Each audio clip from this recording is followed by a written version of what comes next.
Hello friends, good morning to all of you. तो चलिए हम लोग आज एक और माइक्रो कंपोनेंट के बारे में पढ़ने जा रहे हैं। ये भी आपके एग्जामिनेशन पॉइंट ऑफ व्यू से इम्पोर्टेंट है और इस बार के लिए आप इस पॉइंट को VBI मान के चलिए। इस बार के लिए मतलब कि 2021 के लिए आपका VBI है, ये आपसे पूछा जाएगा।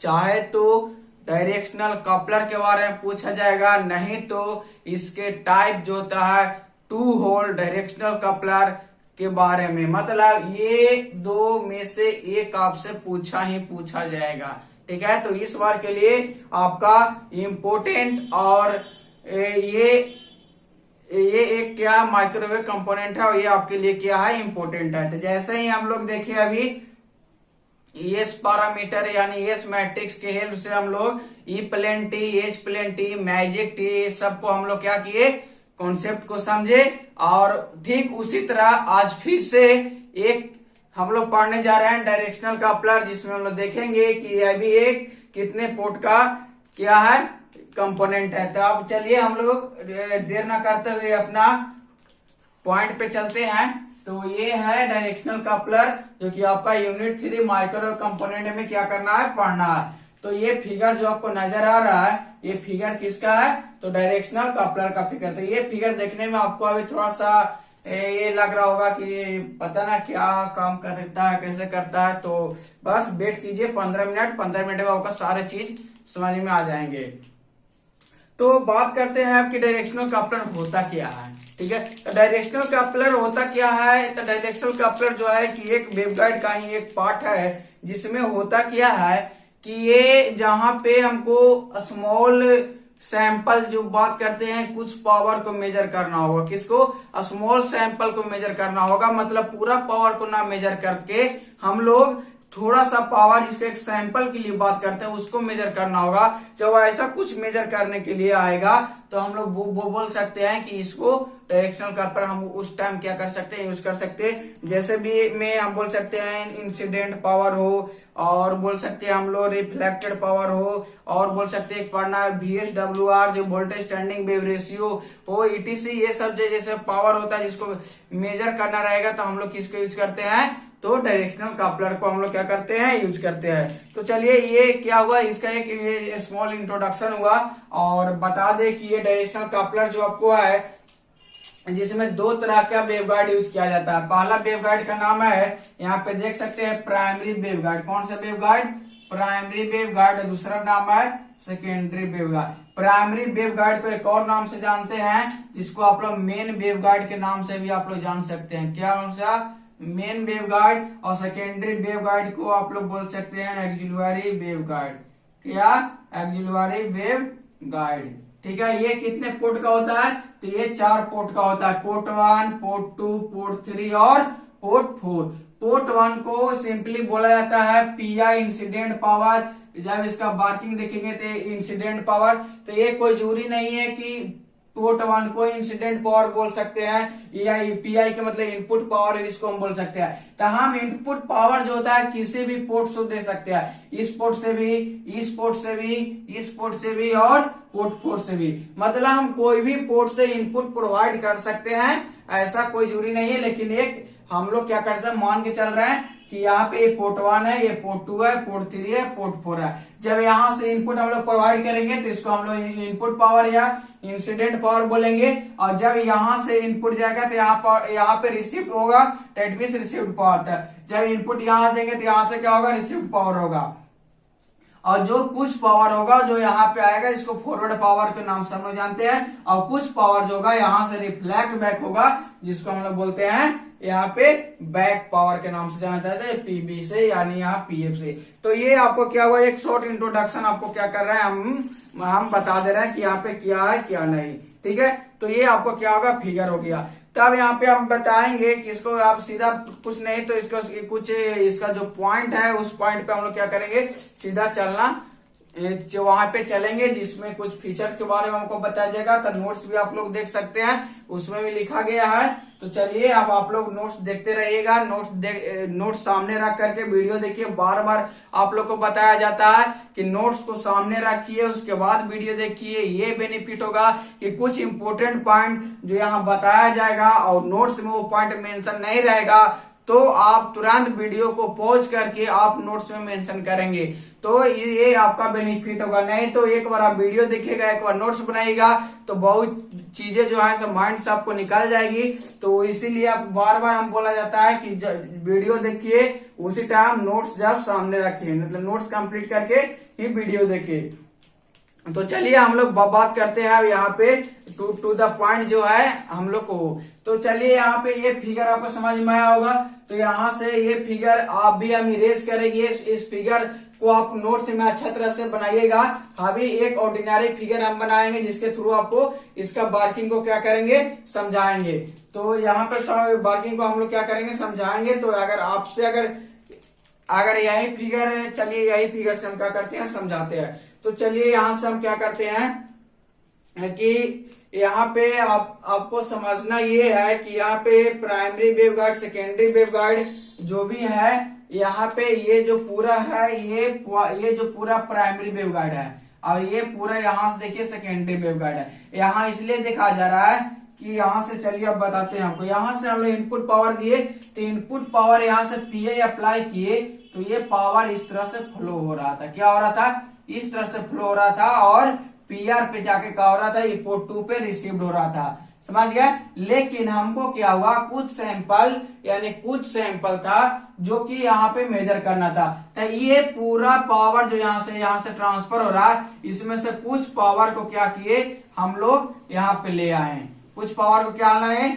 इस यहाँ पे लाए। ये यहाँ क्या है? तो इसको हम लोग फॉरवर्ड पावर यानी पोर्ट 3 पे लाए। तो इसमें से कुछ पावर जो हुआ से फॉरवर्ड पावर के पास आ गया। ठीक है, लेकिन होता क्या है कि ये परफेक्टली मैच नहीं होने के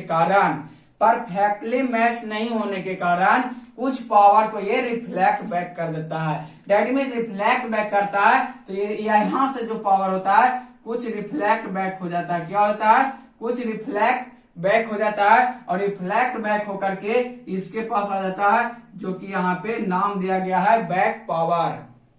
ठीक है, तो चलिए अब बात करते हैं कि इसमें से कौन कौन चीज हमको वांटेड है। तो यहाँ से इनपुट दिए, ये रिसीव्ड हुआ तो ये मेरे लिए वांटेड है।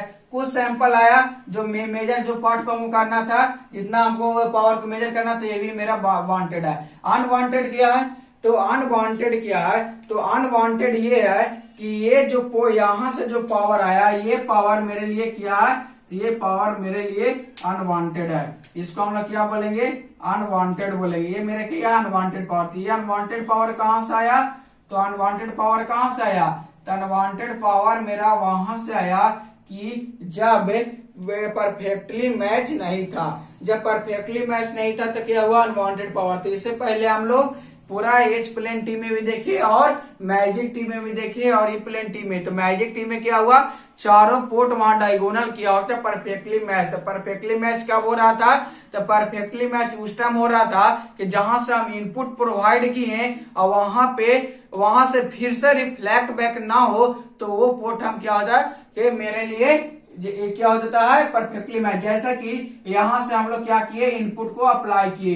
तो यहाँ से इनपुट अप्लाई किए, यहाँ से रिफ्लेक्ट बैक नहीं आया। दैट मीन्स ये पोर्ट 1 क्या है? पूरी तरह से परफेक्टली मैच है। यहाँ से अब यहाँ से अप्लाई करेंगे, यहाँ से अप्लाई करेंगे, यहाँ से अप्लाई करेंगे, तो हम लोग आगे देखेंगे कि कौन कौन सी पोर्ट इसमें परफेक्टली मैच हुआ है। ठीक है, तो अभी के लिए हम लोग इतना ही हम लोग देखे। तो अब हम लोग जो बात करेंगे कि ये पीबी क्या है? मेरे लिए अनवांटेड है। मतलब जो भी पावर यहाँ पे रिफ्लेक्ट बैक हो रहा है तो क्या है? ये मेरे लिए क्या है? अनवांटेड है।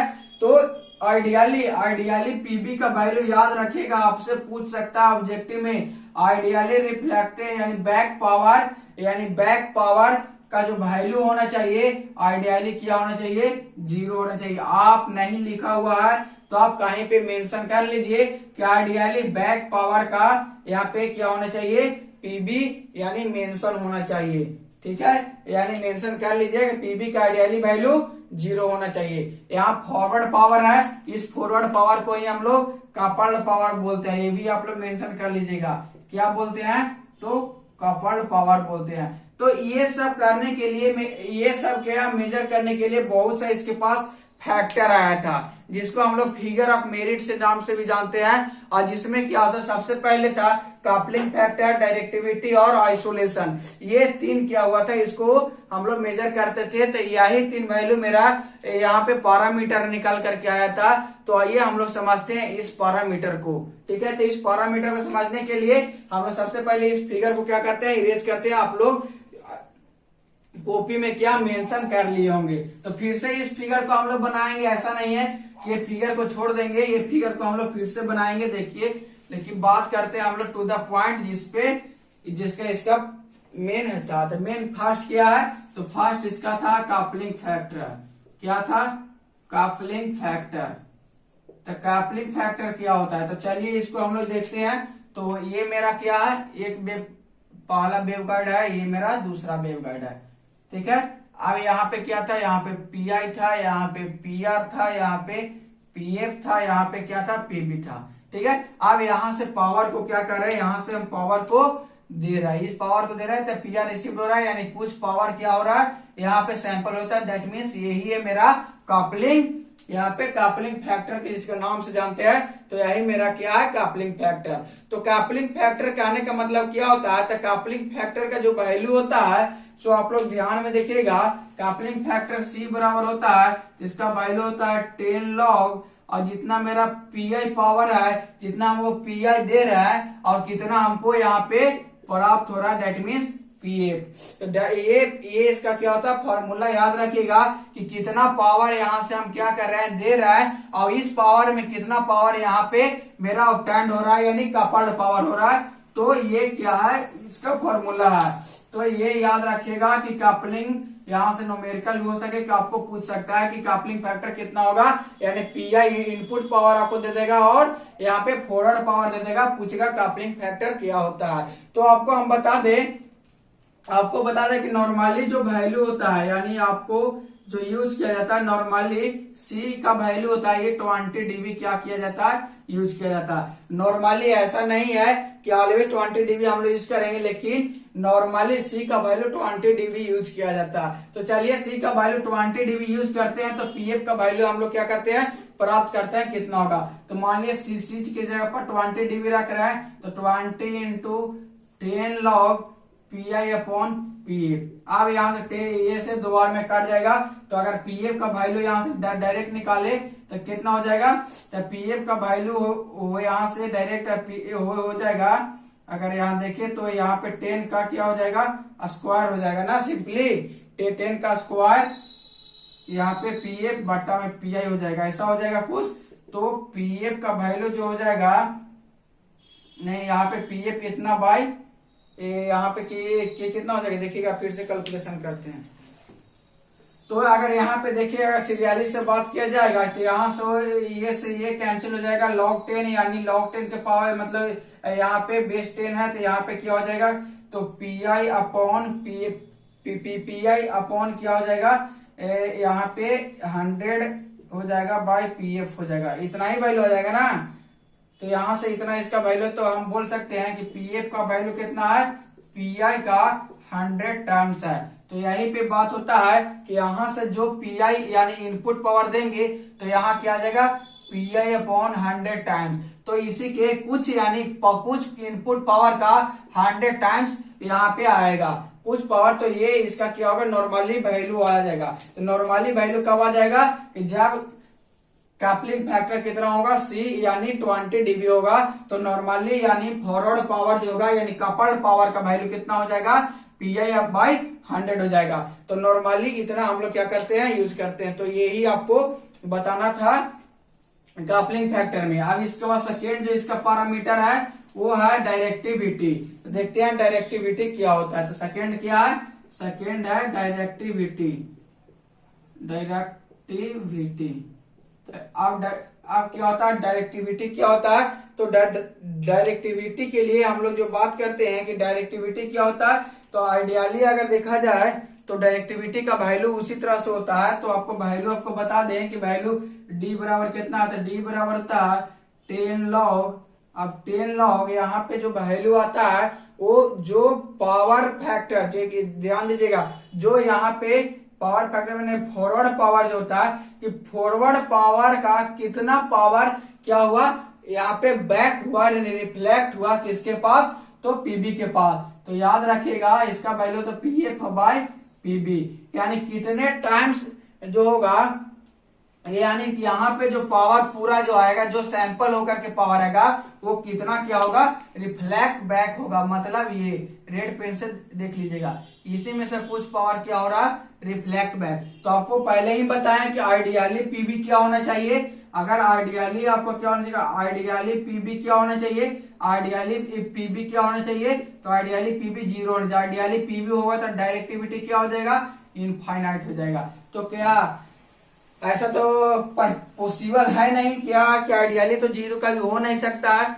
लेकिन मान के चलते हैं कि आइडियली पीबी 0 होना चाहिए कि जितना कम से कम यहाँ पावर है जो मेरे लिए अनवांटेड होगा, तो आइडियली 0, तो डेट मीन डी क्या हो जाएगा, इनफाइनाइट। तो यहाँ पे प्रैक्टिकली अगर बात किया जाए कि प्रैक्टिकली इसका वैल्यू क्या होगा, तो अगर प्रैक्टिकली इसका जो वैल्यू हम लोग यूज करते हैं डी का, वो 60 dB यूज करते हैं। कितना dB यूज करते हैं, तो 60 dB यूज किया जाता है। कितना dB, तो 60 dB। आप इस पे प्रैक्टिकली वैल्यू सिर्फ याद रखिएगा कि 60 dB यूज किया जाता है। तो चलिए डी बराबर अगर 60 dB लिखते हैं कि 60 बराबर 10 लॉग पीएफ अपॉन पीबी। तो यहाँ पे क्या है, 10 से 10 का काटेगा तो 10 के पावर 6 आ जाएगा, 10 के पावर 6 हो जाएगा बाय यहाँ पे पीएफ हो जाएगा। यानी यहाँ पे अगर पावर फैक्टर के वैल्यू अगर डायरेक्ट यहाँ पे पीबी के वैल्यू देखे तो पीएफ का 10 के पावर 6 टाइम आ जाएगा। डेट मीन्स कह सकते हैं कि PB is very very less than PF. अगर ऐसा होगा तो मेरे लिए क्या है, वांटेड है, मेरे लिए क्या है, वांटेड है। तो ये वैल्यू क्या आ जाएगा, यहाँ से आएगा। तो आप सोच सकते हैं कि यहाँ कितना कम है, जितना कम रहेगा उतना मेरे लिए बेनिफिट है। तो इसका रेशियो क्या होता है, पीएफ बाय यहाँ पे फॉरवर्ड पावर और यहाँ पे बैक पावर। ठीक है, तो चलिए ठीक है, इसके बाद हम लोग देखते हैं एक और इसका क्या है पैरामीटर। तो ये आपको समझ में आया कितना कम है। अब इसका थर्ड जो है, थर्ड पैरामीटर जो है सो आइसोलेशन फैक्टर यानी आइसोलेशन पावर है। तो थर्ड पावर क्या है, तो आइसोलेशन फैक्टर है। तो चलिए हम थर्ड देखते हैं, isolation factor. Isolation factor, isolation factor क्या होता है, तो आइसोलेशन फैक्टर होता है कि आई बराबर इसको क्या करते हैं, डिनोट करते हैं। अब ये जो होता है 10 लॉग यानी टोटल पावर का यानी बैक पावर कितना होगा, यानी ये बात कही जा रही है। मतलब जितना पावर यहाँ से इंसिडेंट करेंगे, जितना पावर इनपुट में देंगे, जो रिफ्लेक्टेड पावर हो करके भी कितना पावर बच जाएगा, यानी यहाँ पे कितना पावर आएगा, उसका रेशियो कहलाता है आइसोलेशन फैक्टर। तो चलिए आइसोलेशन फैक्टर की बात किया जाए, तो आइसोलेशन फैक्टर की बात कर रहे हैं तो हम तो जान रहे हैं कि आइडियली पीबी को क्या होना चाहिए, 0 होता है। फिर से क्या होगा, आइडियली अगर पीबी 0 होगा, अगर आइडियली पीबी अगर 0 होगा तो दैट मीन्स कहने का मतलब आइसोलेशन फैक्टर कितना हो जाएगा, ये भी क्या हो जाएगा, इनफाइनाइट हो जाएगा। ये भी क्या हो जाएगा, इनफाइनाइट हो जाएगा। तो चलिए हम लोग लिखते हैं आइडियली इनफाइनाइट हो जाएगा।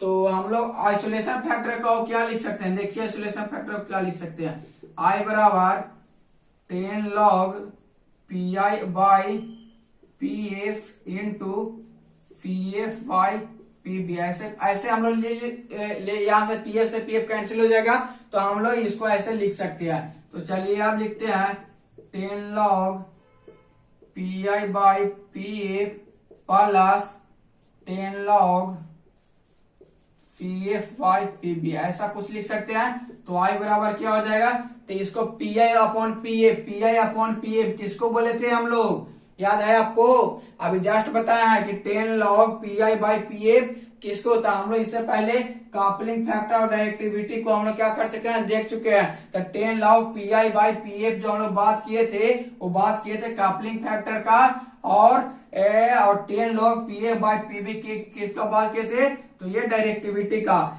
तो हम यहाँ पे क्या देखे कि आइसोलेशन जो है, आइसोलेशन फैक्टर, कपलिंग फैक्टर और डायरेक्टिविटी दोनों को सम के बराबर है। तो हम लोग क्या किए थे कि आई बराबर अगर देखे तो नॉर्मल वैल्यू कपलिंग फैक्टर कितना लिए थे, तो 20 dB लिए थे, और इसका नॉर्मल वैल्यू कितना लिए थे, तो 60 dB लिए थे, यानी 60 dB। तो आइसोलेशन फैक्टर का नॉर्मल वैल्यू कितना हो जाएगा, तो 80 dB हो जाएगा। तो चलिए हम लोग 80 dB रख करके देखते हैं। तो यहाँ पे आई बराबर है, यहाँ पे देखेंगे I equal to 10 log PI by क्या हो जाएगा, PB है। आई के बराबर कितना, 80 dB, 80 dB बराबर 10 log PI अपॉन PB। तो यहाँ पे देखेंगे कि यहाँ पे PB का वैल्यू क्या हो जाएगा, PB का वैल्यू आ जाएगा PI अपॉन 10 के पावर कितना आ जाएगा, 8 आ जाएगा। तो आप सोच सकते हैं कि PB जो है कितना लेस देन है PI से, डेट इज ये मेरे लिए क्या हो जाएगा, वांटेड हो जाएगा। जितना कम रहे उतना ही क्या होगा, मेरे लिए बेनिफिट है, जितना कम रहे उतना ही क्या है, मेरे लिए बेनिफिट है। तो ये आपका 3 पैरामीटर था, और यही 3 पैरामीटर आपको डायरेक्शनल कपलर में आपको क्या करना है, पढ़ना है। तो यही 3 पैरामीटर के बारे में आपको एग्जाम में आएंगे तो यही सब पूछेंगे कि कौन कौन सा फैक्टर इसके लिए होता है। आई होप ये पूरा आपको समझ में आया होगा। तो चलिए आप जो हम लोग बात करते हैं कि डायरेक्शनल कपलर का जो वर्किंग होता है, इंसिडेंट पावर वो किस तरह से बात है, तो हम लोग जो बात करेंगे उसको हम लोग जो है बात करने वाला है, जो सिमेट्रिकल डायरेक्शनल कपलर की बात करने वाले हैं। किसको बात करने वाले हैं कि सिमेट्रिकल डायरेक्शनल कपलर की क्या करने वाले हैं, अभी बात करने वाले हैं। तो इसमें क्या बात करने वाले हैं, तो आपको जो नोट्स मिला है उस नोट्स में पॉइंट बाय पॉइंट करके समझाया गया है। तो आप अगर चाहे तो उस पॉइंट को एज यहाँ पे न्यूमेरिकल टर्म में भी आप क्या कर सकते हैं, लिख सकते हैं। तो चलिए उस पॉइंट को हम क्या करते हैं, आपको समझाते हैं। तो उस पॉइंट को समझाने के लिए अभी यहाँ पे हम 4 वेवगाइड बना रहे हैं। कितना वेवगाइड, 4 वेवगाइड, एक ये एक वेवगाइड, 2 वेवगाइड, यहाँ पे एक ये हो जाएगा और एक ये हो जाएगा। इसी तरह से 2 यहाँ पे भी हम लोग क्या कर रहे हैं, बना रहे हैं, 2 क्या कर रहे हैं, बना रहे हैं। चलिए यहाँ पे आपका हो गया 4 वेवगाइड यहाँ पे यूज कर लिया गया। चलिए अब यहाँ पे सबको नाम लिख देते हैं। ये पोर्ट 1 है, ये पोर्ट 2 है, ये पोर्ट यहाँ पे क्या हो सकता है कि पोर्ट 3, इसको पोर्ट 4 ले लेते हैं, इसको पोर्ट 3 ले लेते हैं। यह पोर्ट 1 है, पोर्ट 2 है, पोर्ट 4 है, पोर्ट 3 है, पोर्ट 1 है, पोर्ट 2 है, पोर्ट 4 है, पोर्ट 3 है, पोर्ट 1 है, 2 है, 3 है, 4 है। ऐसा कोई जरूरी नहीं 3, 4 आप ले सकते हैं, बस आपका ध्यान रहे, ठीक है। तो आप जो हम बता रहे हैं इस पॉइंट को आपको समझिएगा। फर्स्ट में क्या हो रहा है कि इनपुट हम जो दे रहे हैं, जो पोर्ट 1 से दे रहे हैं, पोर्ट 1 से दे रहे हैं, तो दैट मीन्स ये यहाँ से क्या होगा, PR के पास जाएगा, कुछ पावर यहाँ पे आएगा किसके पास, तो PF के पास आएगा, और इसमें से कुछ जो पावर होगा वो रिफ्लेक्ट बैक हो जाएगा और ये जाएगा कहाँ, तो PB के पास जाएगा, ठीक है। तो फर्स्ट केस। सेकेंड केस में हम क्या कर रहे हैं, सेकेंड केस में देखिएगा कि इनपुट पावर हम यहाँ से PI अप्लाई कर रहे हैं, यहाँ से तो PI अप्लाई कर रहे हैं यहाँ से, तो यहाँ पे क्या होगा, इसका जस्ट यहाँ पे क्या हो जाएगा, PF हो जाएगा, ये यहाँ पे क्या हो जाएगा, यहाँ पे PR हो जाएगा, और ये जस्ट रिफ्लेक्ट बैक करेगा, यहाँ पे क्या हो जाएगा, PB हो जाएगा। तो चलिए 2 हम समझते हैं, और 2 समझने के बाद हम लोग क्या करेंगे, ये 2 को समझेंगे। तो अब चलिए अब समझाते ये है आपको कि यहाँ से इनपुट से हम लोग पोर्ट 1 से इनपुट दिए, तो यहाँ पे पोर्ट 2 पे क्या हुआ, रिसीव हुआ, पोर्ट 4 पे फॉरवर्ड पावर आया, यहाँ के बाद यहाँ पे कुछ रिफ्लेक्ट बैक इसी में से कहा आया, पोर्ट 3 पे आया। डेट मीन्स कहने का मतलब हमको क्या है कि अगर पोर्ट 1 से कुछ हम देंगे, पोर्ट 1 से कोई इनपुट देंगे तो पोर्ट 3 से बाहर नहीं आना चाहिए। कहने का मतलब यही ना कि हम पोर्ट 1 से कुछ भी इनपुट देंगे तो पोर्ट 3 से बाहर नहीं आना चाहिए। दैट मीन्स यहाँ से बाहर आएगा, ये भी बाहर, क्योंकि ये भी वांटेड है मेरे लिए, भी वांटेड, ये मेरे लिए अनवांटेड है। क्या है, मेरे लिए अनवांटेड है। तो हम कह सकते हैं कि पोर्ट 1 और पोर्ट 3 क्या है, मेरे लिए आइसोलेटेड है। पोर्ट 1 और पोर्ट 3 क्या है, तो आइसोलेटेड है, आइसोलेटेड है। पोर्ट 1 और पोर्ट 3 क्या है मेरे लिए, आइसोलेटेड है। ठीक उसी तरह यहाँ से इनपुट हम लोग कहां से दे रहे हैं, तो पोर्ट 2 से, तो पोर्ट 2 से इनपुट दे रहे हैं तो पोर्ट 4 से कभी नहीं आना चाहिए, यानी यहां से आउटपुट पावर आ गया तो ये मेरे लिए दिक्कत हो जाएगा। डेट मीन्स पोर्ट 2 और पोर्ट 4 क्या है मेरे लिए, आइसोलेटेड पोर्ट है। तो ये समझ में आया आपको कि जब इनपुट से अप्लाई किए तो यहाँ पे पोर्ट 3 से कुछ बाहर नहीं आना चाहिए, जब यहाँ से पोर्ट 2 से इनपुट अप्लाई कर रहे हैं तो पोर्ट 4 से बाहर नहीं आना चाहिए। चलिए ठीक उसी तरह अब हम लोग पोर्ट 3 से अप्लाई कर रहे हैं, तो पोर्ट 3 से अप्लाई कर रहे हैं तो यहाँ से हम लोग इनपुट अप्लाई कर रहे हैं तो यहाँ पे रिसीव्ड होगा, कुछ सैंपल जो है यहाँ पे जाएगा, कुछ रिफ्लेक्ट बैक हो जाएगा यहाँ पे। तो हम जब पोर्ट 3 से दे रहे हैं, दैट मीन जब पोर्ट 3 से दे रहे हैं तो हम कहाँ कहेंगे, पोर्ट 1 से मेरे लिए कोई भी नहीं आना चाहिए, यानी कोई इनपुट यहाँ से नहीं आना। दैट मीन ये भी क्या है मेरे लिए, आइसोलेटेड। यानी पोर्ट 3 से पोर्ट 1 में नहीं कुछ जाना चाहिए। अगर इनपुट दे रहे हैं पोर्ट 3 से तो पोर्ट 1 से इनपुट से मतलब पोर्ट यहाँ से कुछ भी बाहर नहीं आना चाहिए, डेट मीन वो 0 आना चाहिए, तब कहेंगे कि परफेक्टली मैच है। तो यहाँ पे पोर्ट 1 परफेक्टली मैच हुआ, यहाँ पे पोर्ट 2 परफेक्टली मैच हुआ, यहाँ पे पोर्ट 3 परफेक्टली मैच हुआ। अब बात करते हैं पोर्ट 4 की, तब पोर्ट 4 से हम लोग देते हैं इनपुट, तो यहाँ देंगे यहाँ पे रिसीव्ड होगा। अब यहाँ से क्या होगा, यहाँ से अगर यहाँ से इनपुट हम लोग अप्लाई कर रहे हैं तो यहाँ से क्या होगा, पीएफ होगा, और यहाँ से कुछ रिफ्लेक्ट बैक होगा, डेट मीन ये मेरा पीबी हो जाएगा। तो हम कहेंगे कि जब पोर्ट 4 से इनपुट अप्लाई कर रहा है तो यहाँ से कुछ भी पावर बाहर नहीं आना चाहिए। अगर बाहर नहीं आएगा डेट मीन्स ये आइसोलेटेड मेरे हो जाएगा, क्या हो जाएगा, आइसोलेटेड पोर्ट हो जाएगा। और पोर्ट 4 भी क्या हो जाएगा, पोर्ट 4 भी क्या हो जाएगा, तो पोर्ट 4 भी मेरे लिए मैच मतलब कि परफेक्टली मैच हो जाएगा। तो अभी क्या देखे कि पोर्ट 1, पोर्ट 2, पोर्ट 3 और पोर्ट 4 चारों पोर्ट क्या है, परफेक्टली मैच है। तो अब जब चारों को चारों परफेक्टली मैच है तो हम लोग क्या कर सकते हैं, तो अगर एस पैरामीटर अगर हम यहाँ पे लिखे किसके लिए, चलिए हम लिखते हैं एस पैरामीटर। तो एस पैरामीटर लिखेंगे तो क्या लिख सकते हैं, एस पैरामीटर बताइए। तो एस पैरामीटर इसको लिए हम लोग लिखेंगे तो S13 परफेक्ट, यहाँ पे ये S13 क्या है, परफेक्टली मैच है। अब यहाँ पे क्या इसको क्या लिख सकते हैं, S24 लिख सकते हैं, यहाँ पे S24 हम लिख सकते हैं, S31 लिख सकते हैं, S42 लिख सकते हैं। तो चलिए यहाँ पे एस पैरामीटर आप लोग को सिखाए थे, तो यहाँ पे एस पैरामीटर इसको लिए क्या क्या लिख सकते हैं, तो चलिए इसको लिए लिख सकते हैं हम लोग S13 और क्या लिख सकते हैं, तो S13, S24 और क्या लिख सकते हैं, S13 और S31 और S24 और S42। ये सब क्या है, चारों का चारों मेरा क्या है, 0 है। डेट मीन्स ये चारों पोर्ट क्या है, 0 है। तो इस पूरा को हम लोग क्या कर सकते हैं, ये मेरा क्या है, आइसोलेटेड पोर्ट है। यहाँ पे जितना ही पोर्ट है सब आइसोलेटेड, मतलब 4 का चारों क्या है, तो S3 बराबर हम लोग 0 बोल सकते हैं, ये भी 0, S4 बराबर भी 0 और S42 बराबर भी क्या बोल सकते हैं, इसको 0 बोल सकते हैं। तो अगर ऐसा रहे तो कौन कौन पोर्ट परफेक्टली मैच होगा, तो ऑल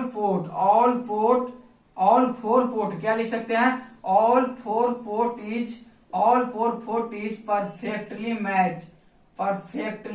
मैच।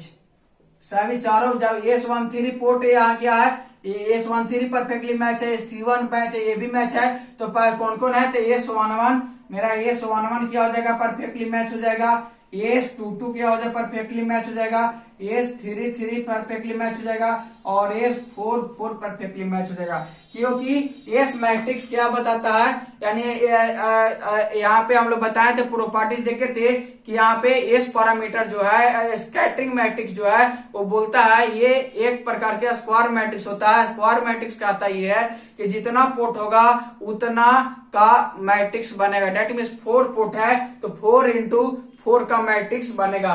तो ये बात आपको समझ में आया, all 4 port is perfectly match. S11 बराबर 0, S22 बराबर 0, S3 बराबर 0, S44 बराबर 0। तो यहाँ से आप लोग सब नजर आया, ये चारों पॉइंट आपको नोट्स में लिखा हुआ है। आप देखिएगा ये फर्स्ट पॉइंट में लिखा हुआ है, ये सेकेंड पॉइंट में लिखा हुआ है, ये थर्ड पॉइंट में लिखा हुआ है, ये फोर्थ पॉइंट में लिखा हुआ है आपका नोट्स कॉपी में।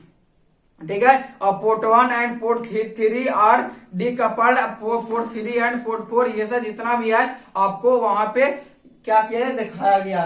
तो चलिए ये सब चीज आपको समझ में आया होगा। अब यहाँ से अगर एस पैरामीटर यहाँ पे आप लिखना चाहें तो इसका एस पैरामीटर डायगोनल जिस तरह से हम लोग मैजिक टी का बनाए थे, ठीक उसी तरह एस पैरामीटर इसका भी बनता है। तो डायगोनल इसका क्या हो जाता है, सब 0 हो जाता है, दैट मींस वो परफेक्टली मैच। तो आपको पढ़ना है बस इतना ही, और इसमें ज्यादा आपको और बहुत कुछ है, लेकिन आपको सिलेबस में इतना ही पढ़ना है, इसके बाद आपका नहीं पढ़ना है। तो जितना था वो पूरा का पूरा हम बता दिए।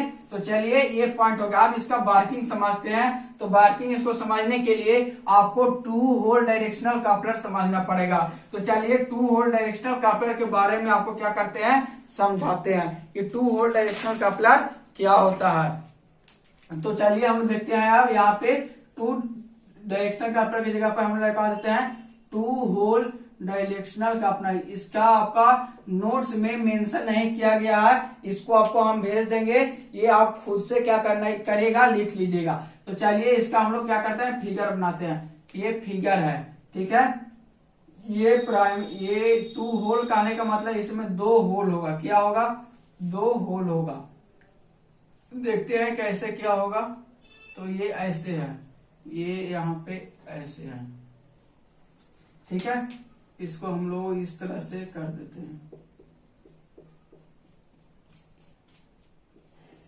अभी जो हम लोग देखे वो एक होल से देखिए, 1 होल देखे कि एक होल से पावर क्या हो रहा था कि बाहर आ रहा था, क्या आ रहा था, पावर बाहर आ रहा था। अब क्या हो रहा है कि यहां से ये पोर्ट 1 है, ये पोर्ट 2 है, ये पोर्ट 3 है, ये पोर्ट 4 है। सेम कंडीशन बस यहाँ पे आपको बता दिया। तो यहाँ से क्या हो रहा है, ये इनपुट पावर हम अप्लाई कर रहे हैं, डेट मीन्स यहाँ पे रिसीव्ड हो रहा है और यहाँ पे इनपुट पावर अप्लाई कर रहे हैं। इसमें क्या होता है कि इसमें कुछ पार्ट जो होता है यहाँ से बाहर आता है, ये कुछ पार्ट जो होता है यहाँ से बाहर आता है, कुछ इस तरफ जाता है, कुछ इस तरफ से। यहाँ पे क्या हो जाता है, ये हो जाता है, पीबी हो जाता है, ये मेरा पीएफ हो जाता है। और कुछ पार्ट यहाँ से क्या होता है, कुछ पार्ट यहाँ से भी इस होल से भी आता है, और इस होल से भी कुछ इधर जाता है और कुछ इधर जाता है। तो यहाँ पे ये हो जाता है पीबी, यहाँ पे डैश मान लीजिए, यहाँ पे पीएफ डैश मान लीजिए, ठीक है। ऐसा कुछ होता है। तो इसमें होता क्या है कि यहाँ पे जो पावर आता है ना, ये क्या हो जाता है, ऐड हो जाता है।